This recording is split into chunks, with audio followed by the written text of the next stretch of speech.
Well, Friday practice at Monaco, without doubt, is the best the Formula One cars have looked all season. And I think we can look forward to it looking even better during the weekend, Saturday and the race on Sunday.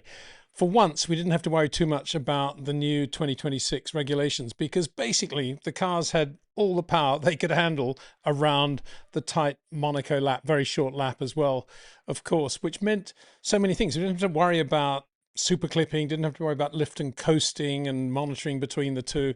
And from the driver's point of view, they didn't have to worry about using the rear brakes to regenerate electricity, which meant that incredibly, the rear brakes are actually doing a job and great drivers could show up some of their talent using the rear brakes, as indeed Max Verstappen and several others did in that wonderful section of road we call La Rascasse at Monaco, right at the end of Sector 3. So yeah, bring it on. Saturday, Sunday is going to be spectacular at Monaco. And we had a really good cameo of what we can expect in qualifying tomorrow in free practice 2, when the cars went out on medium, the drivers went out on mediums initially just to establish the setups they'd had in the first session. And then after about 10 minutes switched to soft tyres and then stayed out there and did about a half-hour run with no pit stops. I'm talking about the front runners and those who didn't have any issues, round and round and round, looking for space in traffic and doing all the things that happen at Monte-Carlo, making very quick decisions, maybe to straight line the last bit of the semi-cool section because suddenly there's a slower car going slower than it should right in your path, or going down through the chicane because you got a lot of traffic in front of you and you just want to cool the tyres down, or indeed doing a quick run through the pit lane to let the tyres cool, to let the traffic in that group ahead get in front, give yourself a space. All these things that are just characteristic of Monaco, and we complain about them a lot, but in reality it was so refreshing to be going back to the basics, and that's what we had today in Monaco. And nothing could be more basic than Lewis Hamilton, Sir Lewis Hamilton, being quickest at the end of all that for Ferrari. Wow, what a moment for Lewis. A lot of questions, and we were asking them in the live stream earlier this week about whether Lewis could A, continue the momentum from Canada, and B, whether Charles could respond after a difficult weekend in Canada. Well, Charles was right on it. I don't know if he was watching the live stream or not when I went on one of my rants saying, oh, you should forget about social media, you should forget about this, just focus on the driving. I was very impressed to see that he got a fine for being late, therefore, to the press conference on Thursday. Why even bother to go at all anyway? I know they're supposed to go, but I mean, part of this is getting rid of all that stuff, and those inane questions they have to field. Max, the other one too, also got a fine, but I thought that was very impressive. Both of them very late for the press conference. Good to see. Anyway, moving forward, Charles then just very good, very sharp. And in all fairness to Charles, he didn't get in all the 3 sectors at the same time, whereas Lewis did. Lewis got in a really good lap, even though he had to pass Kimi Antonelli and George Russell on his quickest lap. So Lewis Hamilton, lots of flowing slides, lots of opposite lock. Talk about enjoying himself at Monaco in a Ferrari, 7 times world champion. Can you imagine if it gets any better than that? Driving this well again, full of confidence. Just wonderful to see. Yes, Charles is a little bit nearer the inside, the center of the road at the top of the hill at Massenet, which is a great corner too for Lewis. He was super there. And Charles, if he's got an advantage over Lewis, it's going to show up in Sector 3 into Rascasse, where he's got that wonderful early turn in like Max, like Kimi Antonelli. But Lewis not far away from any of that, and quite capable, clearly, of winning the Grand Prix. If he can qualify on the front row tomorrow, wow, stand back. Lewis Hamilton's first Grand Prix win for a Ferrari could be in Monte-Carlo. What a place to do it. Imagine his face after the race if that happens. Equally, Charles looking very, very good. Had a bit of a fraught session at one point, and this was a classic Monaco thing. Brian Botzi, his race engineer, at one point said to Charles, 3 seconds to Berman, 5 seconds to Lawson, which Charles took to mean, I think, fairly logically, that he was 3 seconds ahead of Berman and 5 seconds ahead of Lawson. But what Brian actually meant, and it didn't come out very well, did it, was you're 3 seconds ahead of Berman and only 2 seconds ahead of Lawson, total 5 seconds. So, yeah, he got a fine for that. Well, Charles wouldn't have been paying that fine, that's for sure.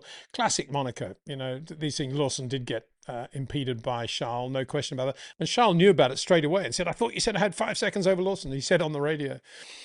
Anyway, yeah, so much to talk about, really. Try and condense it all. the Ferraris really, really quick.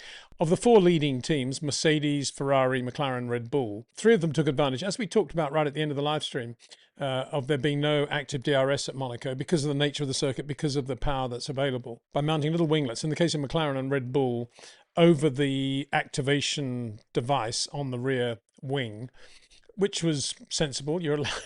I mean, the regulations obviously are written so that you can't do that, but they're not written in the event that the DRS is deactivated for one race, and it's completely legal to do it, but obviously a big loophole to do that. And in Mercedes' case, they actually took away the activation device and just had a really neat winglet section there. Whether it's helping them all is another matter, because the only team that didn't do that were Ferrari. And guess what? Ferrari at the moment are quickest. Every time the track reopened, or session one, session two, Ferrari always right there, as we kind of thought they would.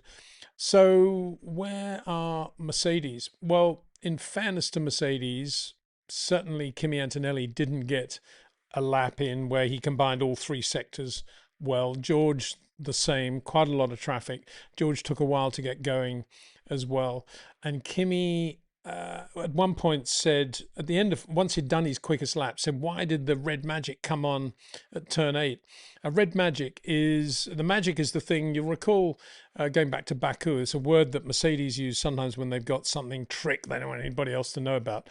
Not that they need to come up with a word like that, because even if you say strat or whatever, how's anybody going to know? Anyway, they've got this thing, I guess it sounds quite good on the radio, magic red.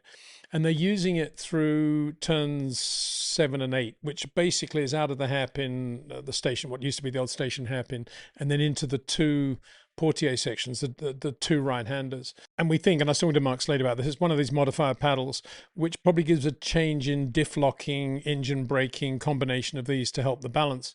And they were talking to him about it on that specific part of the track. But interestingly there, Mercedes going back down to first gear for the second part, in other words, for that tight right-hander, the Senna corner where he crashed in 88, that right-hander which leads on to the only long straight at Monaco through the tunnel. Mercedes there going back to first gear, having got second in the little section between the two in the first session, and then in the second session selecting second gear, keeping it in second for the first part of that right-hander, first portier, and then back to first for the second part. And that just shows how long a first gear they run. And we talked about that at the Canadian Grand Prix. We've talked about that at other races as well. And I suspect that is helping them. And certainly it'll be a good thing in the opening laps of the race, I would have thought. First gear out of there, nobody else seemed to be doing that apart from the factory Mercedes. So, but anyway, that's where Kimi had a bit of an issue because of this magic red coming on when he didn't want it to, or didn't come on when he did want it to. One of the two was quite difficult to make out, but there was some issue going on there on his quickest lap. Kimi looked really good, and he was very, very quick out of the box in free practice this morning, to the point where, and I thought this was just very elegant management by Mercedes, to the point where they put him on a fuel run with about 20 minutes to go, when everybody else was still trying to get the tyres to work, trying to get the lap sorted, trying to get the car sorted, trying to find a free lap, whatever. Kimi had done it. He was quickest at that point. They came in, put fuel in the car, and then he got a run, admittedly much slower. The track was much slower then than it was going to be in the afternoon. But for me, that was a really good managerial decision, because here's Kimi, having won 4 Grand Prix in a row, massive focus on him in Monte-Carlo as an Italian.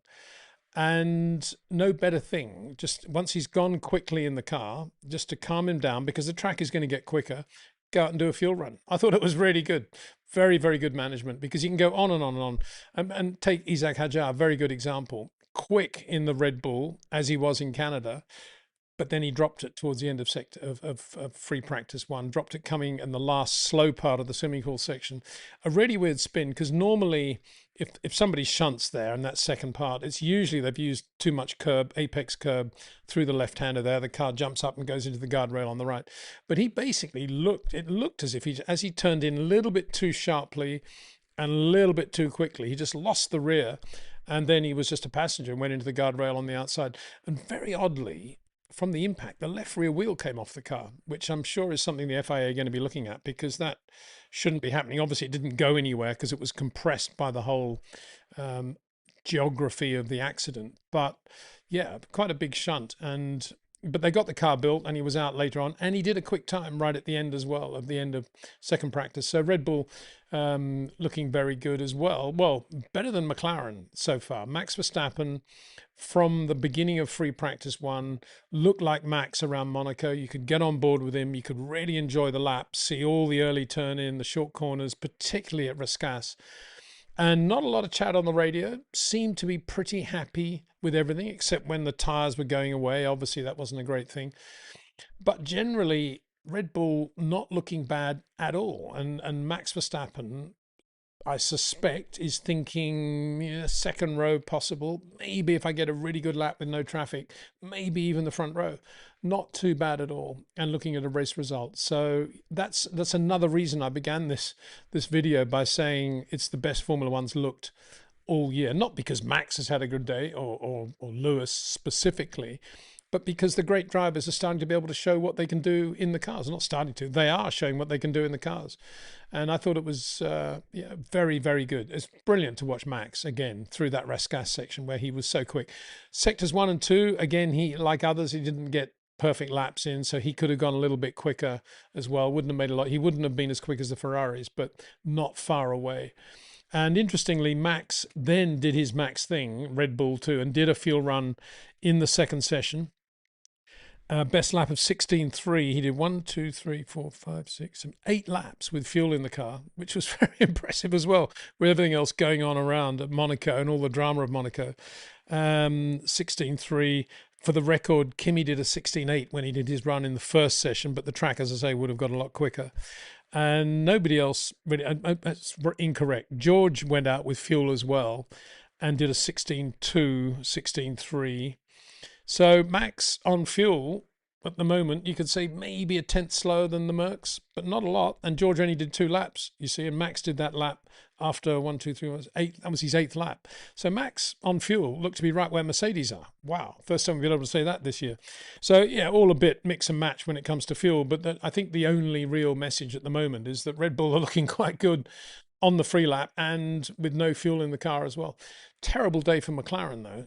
Lando stopped out on the circuit in the second session. It had a bit of a scrappy first session anyway. Lando stopped out on the circuit after the chicane and got a lift back to the pits, but it took a long time for the virtual safety car to be cleared for a specific reason, and that he's under investigation for that now, because when the marshals went to push the CDS button, which is the clutch disengagement system, a mechanical system, so nothing to do with the electronic shutdown on the car, it wasn't working. And as I speak, there is some discussion about what will happen there, because in the regulations that has to work for obvious reasons, so the marshal can get the car pushed away. But because it was locked in gear, they couldn't get it into neutral, and the VSC went on for longer than it should have. And then Oscar Piastri, yeah, okay, sort of what we kind of expect from Oscar these days. Pretty good.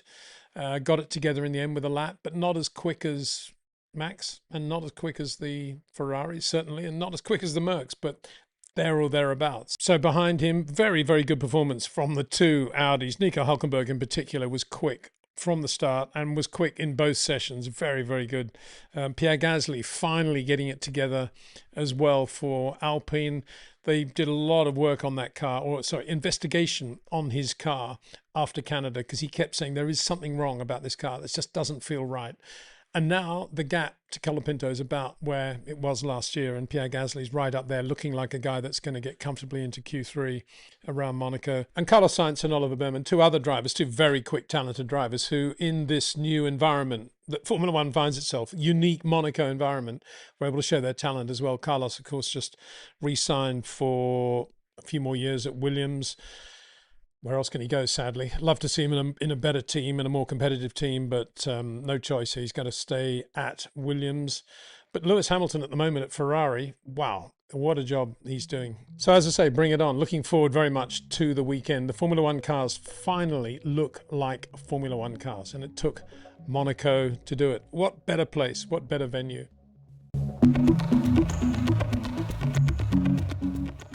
Qualifying sessions don't get much better than the one we've just seen around Monte-Carlo.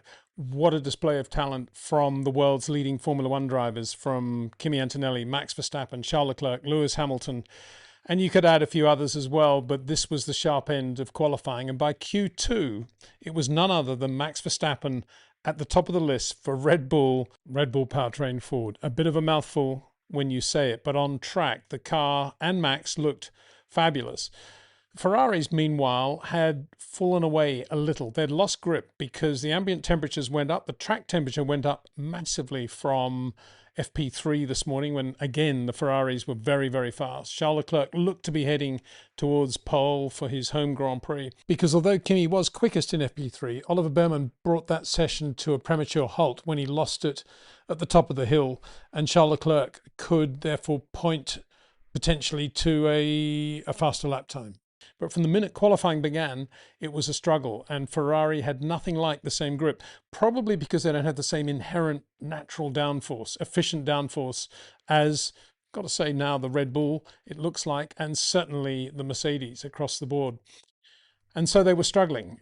But in the meantime, the door was open now for Max Verstappen. It was also open, of course, for Kimi Antonelli and George Russell in the Mercedes. And so we came to the sharp end of qualifying, to Q2 to be precise, when Max Verstappen went out and was quickest at the end of the session, did a 12.499 compared with Kimi's 12.704. And you thought, wow, I think many people thought, wow, Red Bull have suddenly found their nirvana. The car's a lot better. The track temperatures have come up. They've got grip. And Max Verstappen is doing what Max does around Monte-Carlo. Interesting point, though. If you looked at the theoretical laps, Kimi in that session did a 12.430 to be slightly quicker than Max. Now, I'm not sure the team would have told him about that. And Kimi, I don't think, going into Q3, as young as and inexperienced as he is, I don't think he was that fazed by Max's sudden pace, because when Kimi went out on his second set of soft tyres at the back end of Q2, it was basically just to see what the new tyres felt like, to give him a feel going into Q3 with the track as it was at the last possible moment before they go into Q3. Really nice little bit of work there by Pete Bonington, I think, to give him that. There was no pressure, and Kimi didn't actually put in a very good lap. He was a bit ragged here, little bit leaving margin there.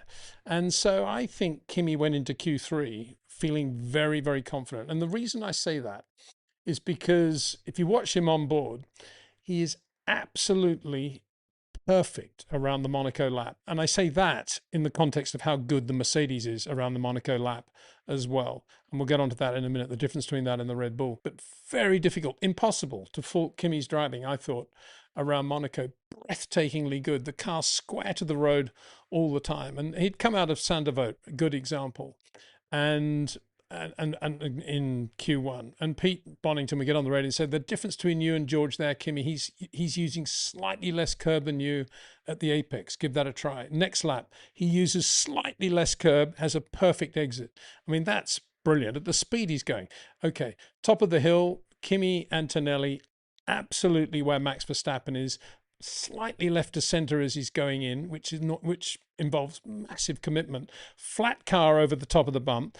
Gets the car rotated, then has another burst of throttle towards the second apex of Mazeney. Perfect, down a gear, down over the jump, doesn't make too much of a drama of going around that hump on the downhill run to Mirabeau.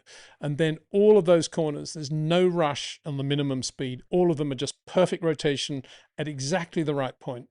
And then we come to this point where I think there is a significant difference, and I mentioned it yesterday. They go into the two Portier corners, the two right-handers there. And they're using second gear in the Mercedes now, both George and Kimi. They go through, and it's a bit growly coming out of the first part.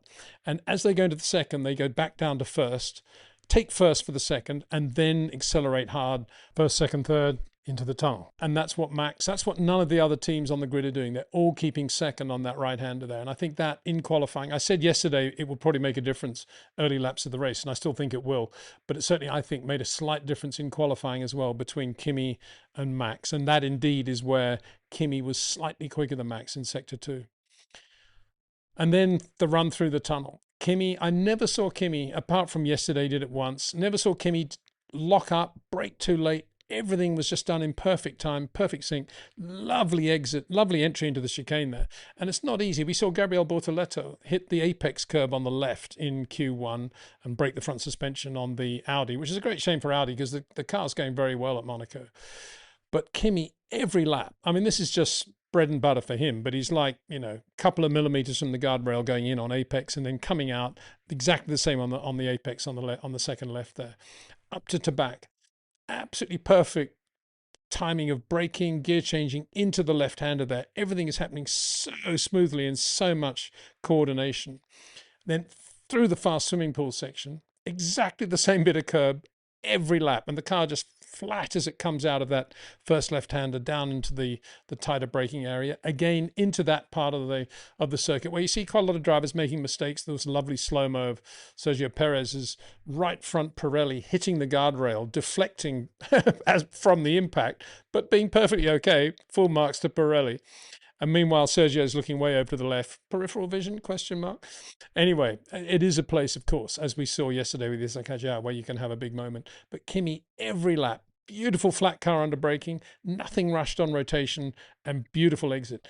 And then we come to the pièce de résistance, I think, of Kimi's driving around Monaco, a place where, going into Rascasse, and we've talked about this before, a place where Kimi, for sure, can go to bed at night, relative to George Russell, having looked at George's onboards, I guess, knowing that even if he messes it up slightly somewhere else, he's still going to be quicker because he's got that absolutely Max Verstappen perfect. There was nothing that Kimi was doing today at Rascasse that Max wasn't doing, and vice versa. It was interchangeable. If you'd put the two drivers in one another's cars, it would have been impossible to tell who was driving, in my opinion. Just phenomenal. And if you then watch the onboard of George, for example, George goes into Rascasse and you can see what he's doing. He's sort of braking and he's looking at the rotation point, which is the second part of it. And he's sort of long corner into that and gets the power on, very neat and tidy.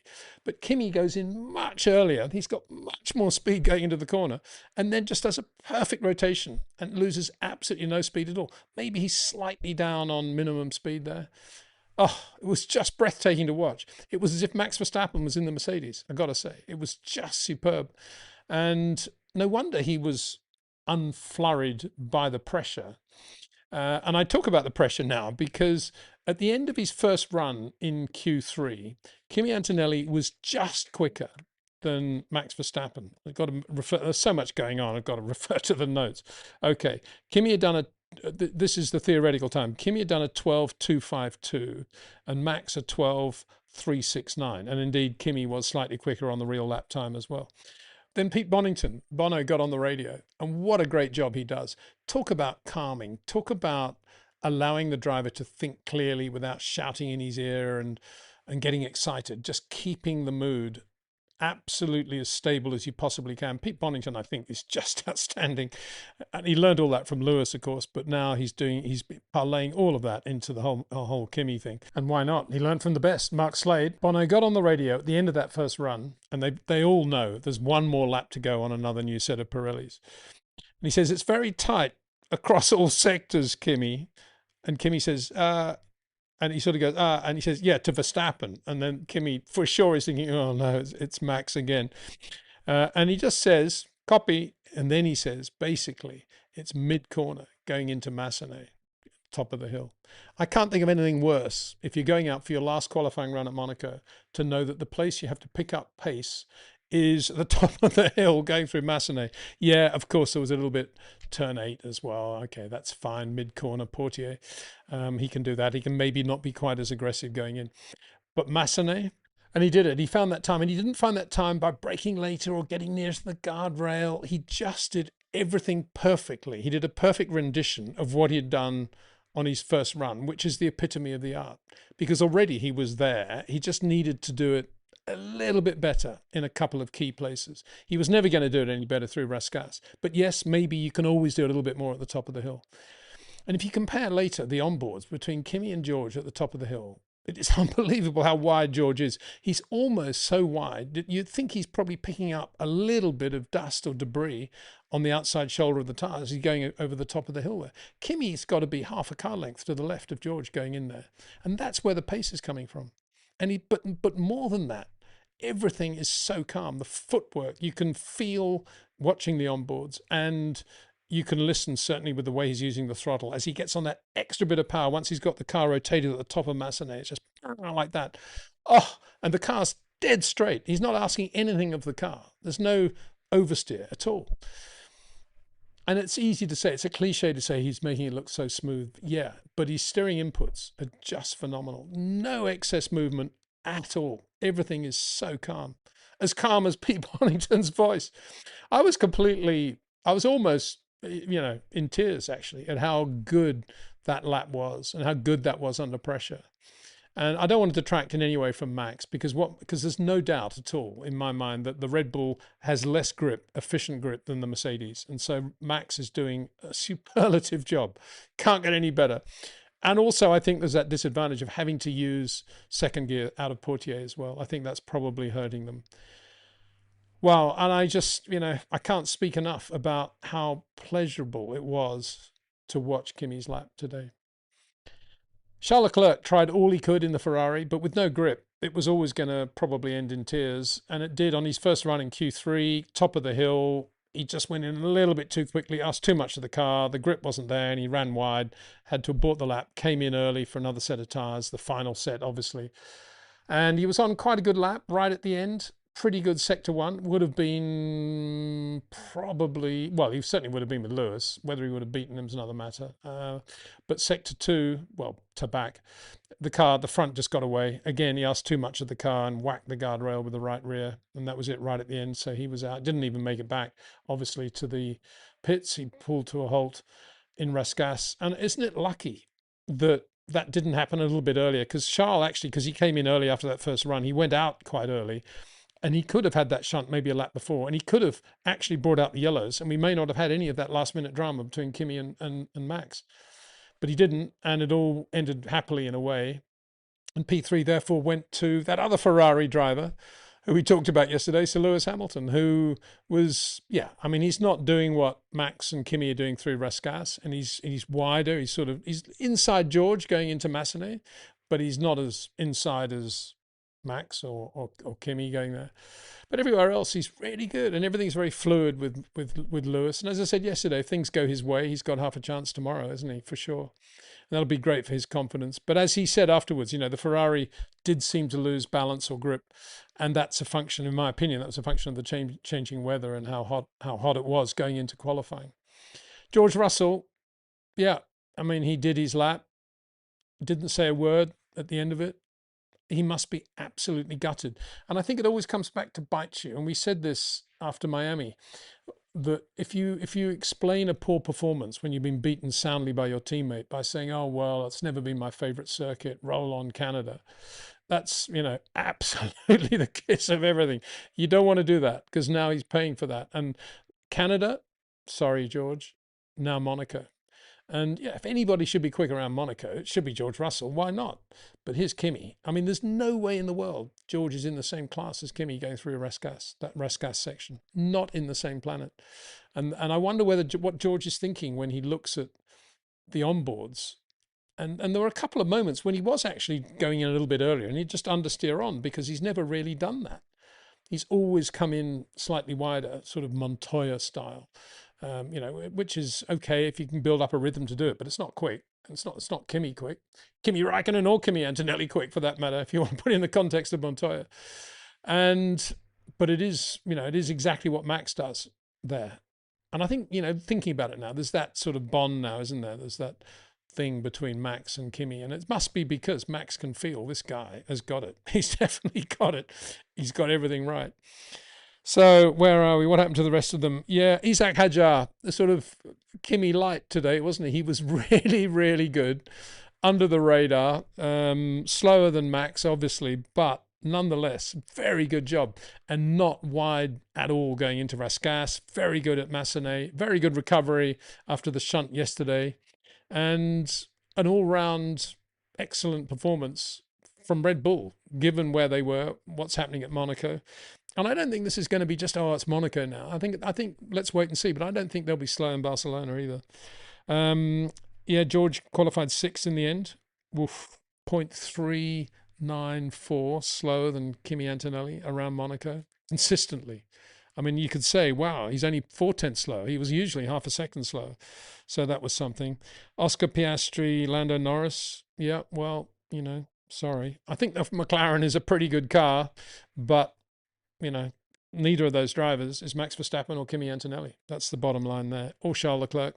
Or probably you got to say Lewis for that sake. Pierre Gasly made it into the top 10, as we said yesterday, looking a lot better in the Alpine.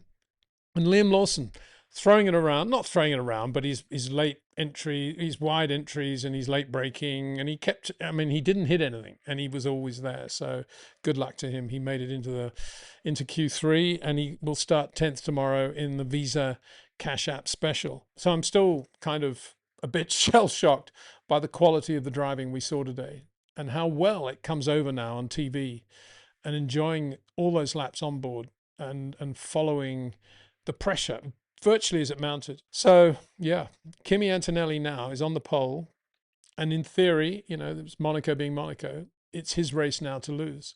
Things can go wrong. We've seen that. It's going to take another month for Mercedes to know what happened to George Russell's power unit in Canada, so they say. So Bradley Lord said, I don't think that's the case, as Mark Slade has pointed out on our live streams. I'm sure they know exactly what went wrong, and already if there's something there that could go across both cars or affect performance going forward, they will be on top of that for sure. So that's one thing. Merck usually make pretty good starts. Well, do they? Yeah, I think they've made good starts recently. Canada, Kimi was good. So yeah, let's see what happens there. And both Ferraris on the second row for sure will make good starts. So let's just have a look, see what the weather's going to be like tomorrow. It's actually predicted to be about the same as today. Slightly higher minimum, slightly lower maximum. Sounds like a 26 Formula One car, doesn't it? But there's a big sun showing on my app anyway. So that may not be good news for Ferrari with the afternoon start of the race. But wow, yeah, there's probably lots of things I should be saying, but I'm so ecstatic by what we've seen today and the quality of the driving, just to repeat that phrase, between those two, Kimi Antonelli and Max. And Ferrari drivers struggling with a car that patently was very different from where it had been. A shame they weren't there in it, really, but we had it anyway. We had it with Kimi and with Max. And wow, what a qualifying session it was. Can't wait for tomorrow. And remember, we'll be going live before the race, about half an hour, 40 minutes before the race tomorrow for members. And I'll be chatting throughout the race. If you want to listen to that, hopefully it's going to be a lot of fun, I think. I can't wait. I can't wait for the race tomorrow to see how it goes. And we use the word race at Monaco. It's obviously not quite the same as a race covered in DRS zones and everything else, but in many ways it's more, it's a more elegant race, and let's see how it goes. And we'll be doing that right through to the end, the checker flag. And then, of course, I'll be doing another video a bit like this after the race as well for public release. Big thanks to those of you who've signed up as members. If you haven't, it's not too late to do so. Just press that join button. Love to have you on board. And we'll be doing lots of content like this throughout the year. It'd be wonderful to have you. And if Monaco's any indication of where we're going now this year, then I think there's going to be a lot to look forward to. Of course, it won't be the same. And of course, Monaco is suiting the new 26 cars absolutely perfectly. Or is it the other way around? Probably the former, I think. And it won't always be like this. But nonetheless, it is what it is. And right now, it is just wonderful to watch. So see you tomorrow. Take care. Thanks for watching.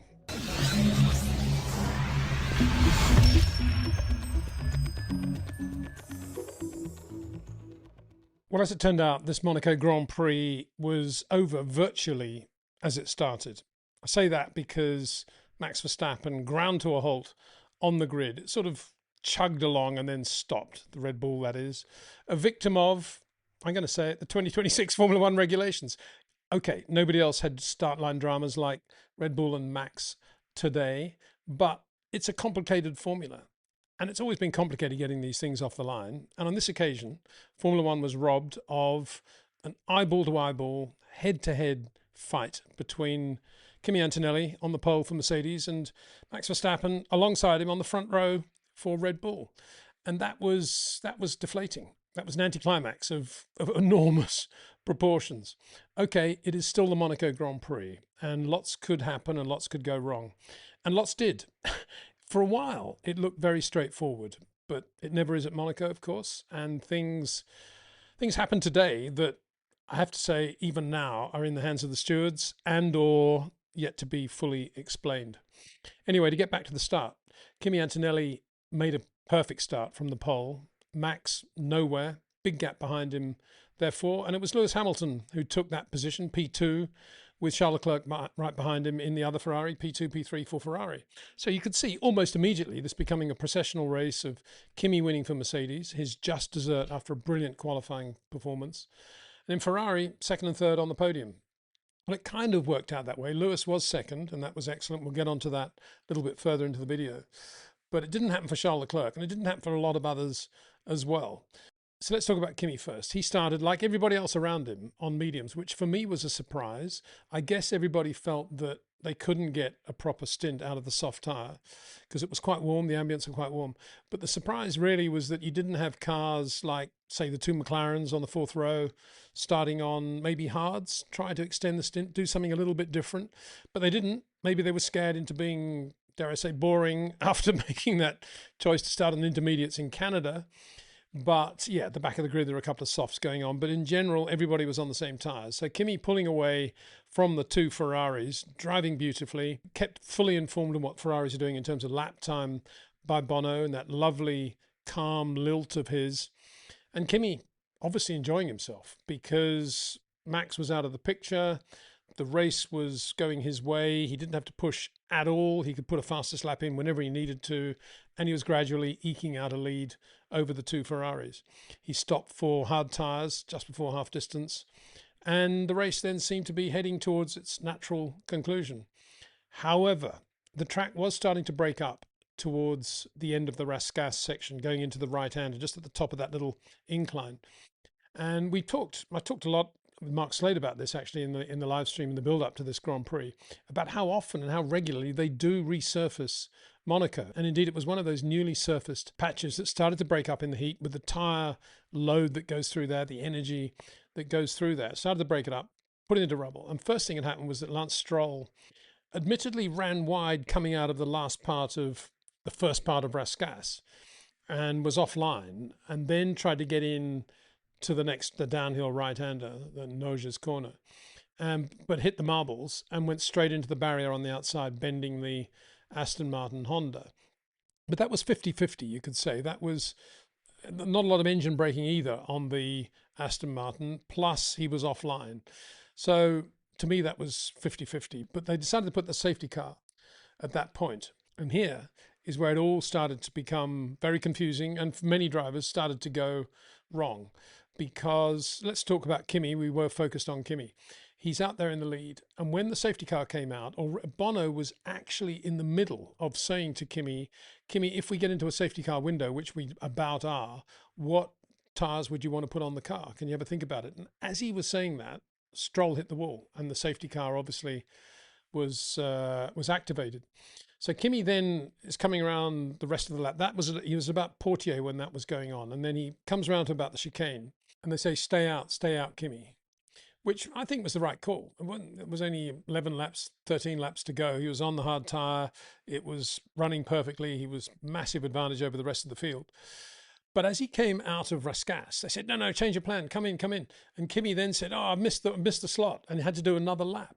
And by now they've closed off the corner and everybody has to go through the pit lane. So they say to Kimi, come in, box. And he goes in and they put him onto softs, which is what everybody else did. But because time has been lost, George isn't far behind him. And so Mercedes now is slightly concerned about a stacking situation. And everybody's going through the pit lane. And the message that George gets from his race engineer, Marcus Dudley, is stay out, George, stay out. And George is a bit confused as to what to do, because staying out normally means don't come into the pits, and he's going in the pit lane there. So he just pulls into the garage, and you can just see Kimi pulling away. So it was touch and go. He has to slow down a bit to avoid the stacking. But he's got the 5-second penalty hanging over him. So the logical thing is that he would pull up, there'd be 5 seconds counted, and then they'd do the tyre change. So even if they weren't ready for him, it was no problem. All they had to do was just start the stopwatch, do the 5 seconds, get the tyres from the back of the garage, wherever, and put him on the car. But that didn't happen. Marcus went quiet, and I don't think he froze at all. I think it's probably because I imagine 8-10 people probably all talking on the radio at the same time, telling him what to do or what should happen. And actually what did happen is that one of the mechanics or two of the mechanics started to do the wheel change, and then everybody thought, we better do the wheel change, and they sent him out without doing the 5-second penalty. So that was one thing you could never predict before the start of Monaco Grand Prix it would happen, especially to a team like Mercedes leading the World Championship and a driver like George Russell. How did George get that 5-second penalty in the first place? Well, after his first pit stop, when he's leaving the pits, he put a wheel onto the white line, which I guess also shows us a little bit of where he is mentally at the moment. I'm trying to think of a lot of things simultaneously, probably, as to why Kimi's going quicker, apart from anything else. Speaking of which, and speaking of thinking about stuff other than your own job, what about Lando Norris at the start, talking about how George wasn't in position as he's actually making his proper racing start? I mean, George is pretty good at making commentary about everybody else. He's too close, he's doing this, he's doing that. But here's Lando doing that to George, and he's accelerating away at the start of the race. Couldn't believe it. Again, a little bit shows how his mind is as well, I think. Of course, Lando wants to win. Of course, he's focused and he'll take a win if it'll come his way. But I think he's actually a little bit less, shall we say, targeted than he was a year or so ago. Anyway, that was that. And then there was the Ferrari situation where Charles had been behind Lewis the whole way and not close enough really to overheat anything, but annoyingly close. From his point of view, the tyres weren't brilliant. He still felt the brakes weren't great. Something he is thinking more and more was the case in Canada as well.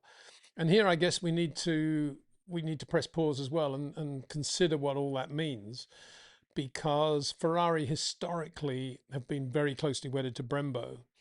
And although the disc size is mandatory, the materials obviously change from manufacturer to manufacturer, Brembo, carbon industry.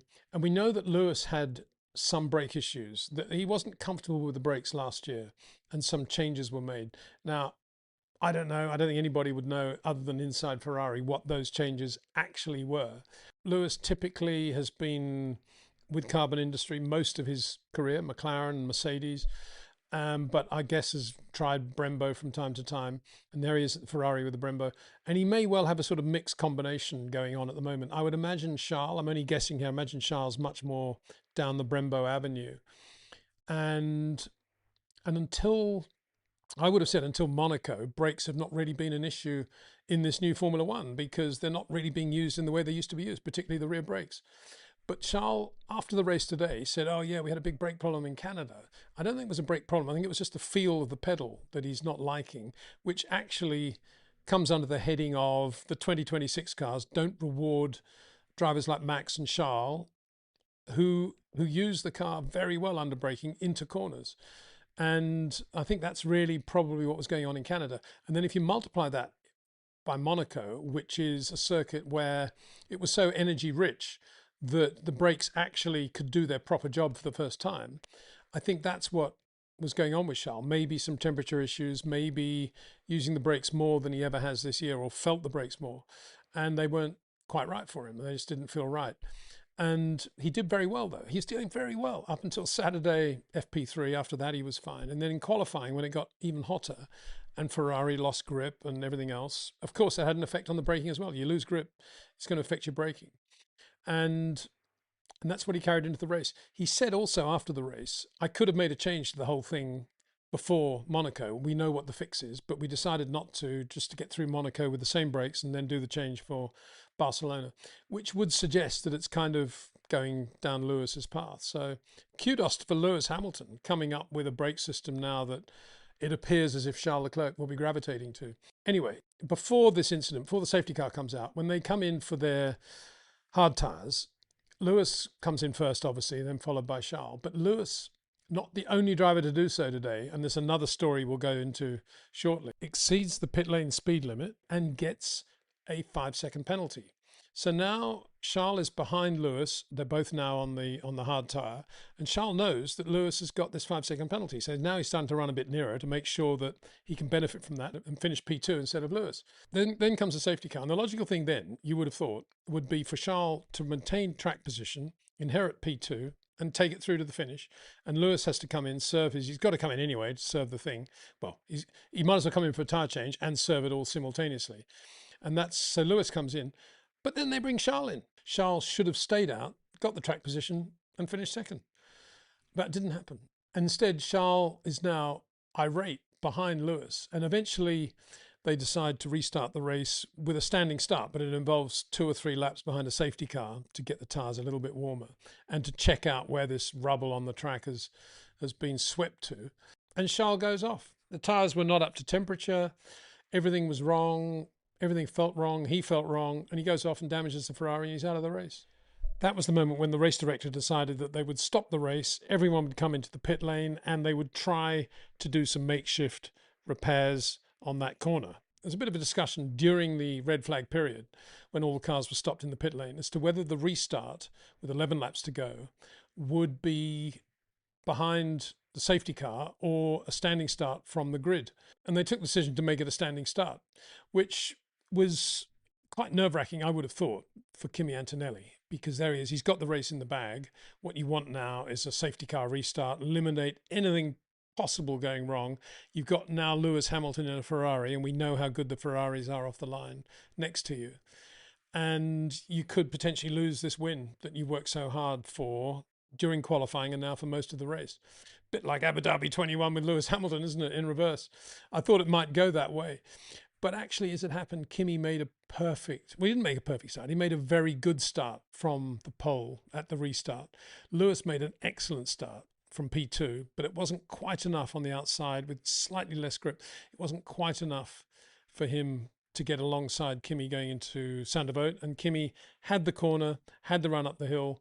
And by the time he got to Massenet, by the time he came out of Massenet, he was like a second and a half, 2 seconds in front of Lewis. It was absolutely beautiful to watch.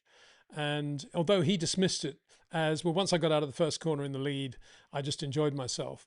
I think that more than anything summed up what we saw this weekend from Kimi Antonelli. Lewis Hamilton is not slow through Massenet. He's a very, very quick driver through that bit of road, always quicker than Nico Rosberg, for example, right there.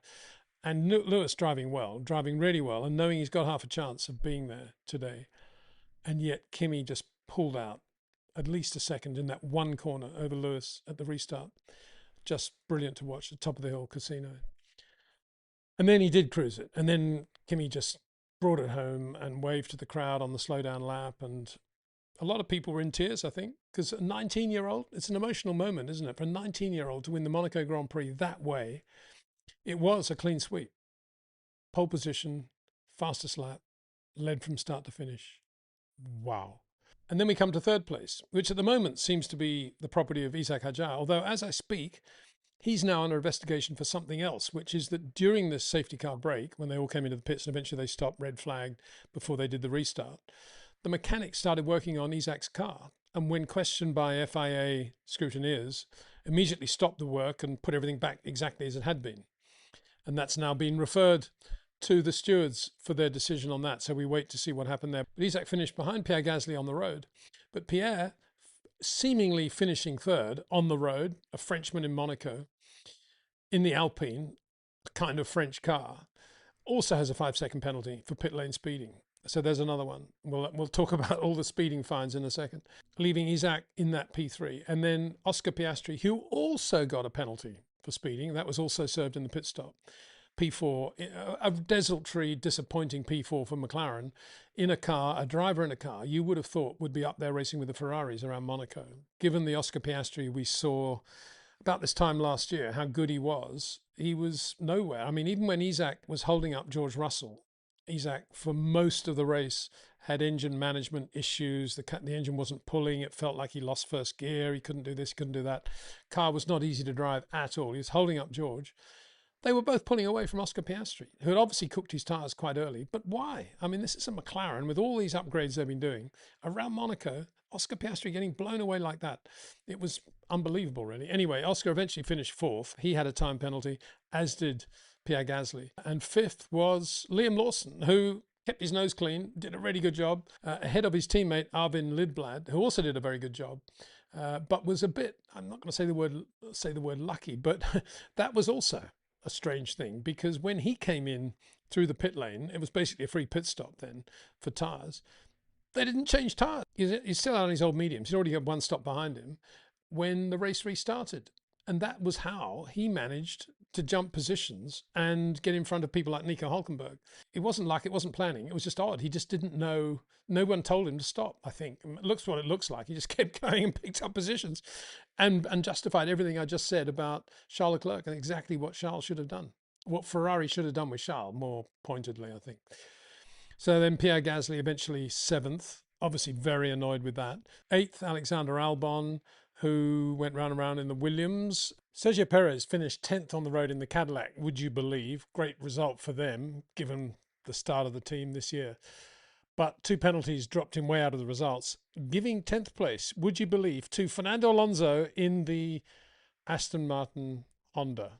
Amazing. That must have felt like a victory for those guys. Anyway, that just shows what sort of day it was. George Russell eventually finished 12th, which now means that Kimi is at least 2 race wins away with the other driver, with Kimi not scoring in terms of points from George. It's a very significant victory for Kimi Antonelli. And now let's just get on to the whole business of the speed limit, because that's very odd. There's a very sharp right-hand curve they have to take as they come into the pit lane at Monaco.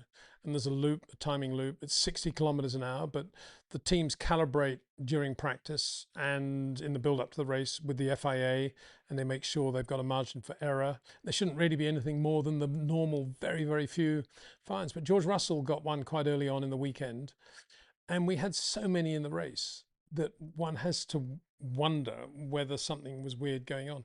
I don't imagine we're ever going to find out the answer to that. The driver knows the speed that he has to break the car down to. He's got the display, he's got a readout display. And then, of course, he presses the button to make sure it doesn't come over that speed. So it's very difficult to understand how there can be so many drivers going over the speed limit today in Monaco. There's nothing different apart from the fact that the speed limit itself was 60 instead of the normal 80. That shouldn't make any difference at all. So I haven't really got much to say about that, other than that I think we need to try to get an explanation from the FIA actually as to what was happening there. It looks very, very strange that so many drivers had that problem. It can't just be the drivers being very slack on this particular day. We did a live stream during the race, and for members, big thanks to all those who took part. It was a lot of fun, and thanks to everybody who is a member of this channel. Great to have you. A lot of the questions were, what will we remember this weekend for? And yeah, you can remember it for all the drama that occurred, for Max stalling on the line, not getting off the line. But in reality, for me, this weekend was all about that qualifying session. The first time we've seen Formula One not hampered by the 2026 regulations and just being a straight fight between 2 great drivers around a lap as demanding as Monte-Carlo. That's what I'll remember it for. Of course, you then remember it for Kimi Antonelli converting his win. And lots of talk about other Italians or previous Italians who've won Monaco in recent times, relatively recent times, Riccardo Patrese and Jarno Trulli. But of course, we shouldn't. If we're going to do that, it's I think, a slap in the face not to mention Achille Vazzi, Tazio Nuvolari and Luigi Fagioli, all Italian, all of whom won the Monaco Grand Prix. So I only mention them because there's quite a lot of talk about Jarno Trulli and Riccardo at the moment. But here, add Kimi Antonelli to that list, and one suspects it won't be the last time he'll win Monaco either. This guy is just getting better and better and better. Slow circuits, fast. Slow corners, medium corners, high-speed corners, change of direction, working with Bono, making calls on his own, questioning the engineer at the right moment, at the right time about the right thing, fitting in with the team beautifully, and just lovely little touches. You know, I mentioned it on the live stream, but not many drivers, when they take a strip off the visor, give it to somebody, a mechanic or whatever, to put in a bin rather than just chuck it on the ground, which is what Kimi did. And I also thought it was quite touching that after Kimi's first pit stop, the normal one, not under the safety car thing, when he came in for his hard tyres, the left rear was not quite there, and he probably let the clutch out a little bit early. It was okay, the bolt was in, the nut was in, everything was fine. But the first thing he did when he drove out of the pit was check to make sure the mechanic was okay. Is he okay? Any injury? And he asked again at the top of the hill, Bono, tell me, is the mechanic okay? I thought that was really nice as well. It just shows how much capacity he has to think about the racing world and the racing life whilst he's driving the Monaco Grand Prix. And that's because he's got this amazing talent to create the sweet spot around which he drives, but like Max Verstappen, exactly like Max. And that consumes X amount of his being. And then he's got other stuff. He's got capacity then to think beyond that. Nothing is strained. Nothing is reactive. It's all managed. And it was just beautiful to watch today. All the harmony of the rate of input with the dynamic energy going through the car. Perfect harmony. Okay, enough of this very, very complicated Monaco Grand Prix. Big thanks to you for watching. Big thanks to REC Watchers, to Jetcraft, to OEM Exclusive, and of course to Track Ninja for their support of this channel. I'll be back with a cam chat tomorrow. I think we're doing one with Cameron on Monday, and then I'll be doing a live stream on Wednesday. And we have the Spanish Grand Prix next weekend. See you then.